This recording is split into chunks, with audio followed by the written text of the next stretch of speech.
నువ్వు ప్రత్యేకించబడలేకపోతున్నావు.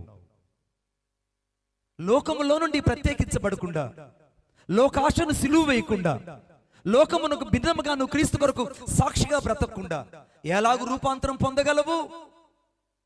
ఒక మనుషుడు రూపాంతరం పొందకుండా, ఒక మనుషుడు పరిపూర్ణంగా క్రీస్తు వల్లే మారకుండా రెప్ప పాటులో ఆ దినాన ఎత్తబడ్డం అసాధ్యము.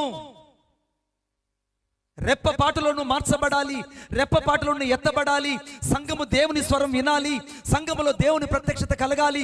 సేవకుల్లో ఉన్న భారము సంఘానికి అర్థం అవ్వాలంటే మొదట నీకు లోక మర్యాదల నుండి నువ్వు వేరవ్వాలి. Just you shall be and departed from the honour of the respect of the world. లోక మర్యాదల నుండి నువ్వు వేరైతే కదా దేవుని యొక్క మర్యాద నీకు అర్థమయ్యేది. చాలాసార్లు మనం అనుకుంటుంటాము, నాకు వాక్యం తెలుసు, దేవుడు తెలుసు, నాకు అన్నీ తెలుసు అంటున్నాడు. కానీ అయితే పరిశుద్ధాత్మ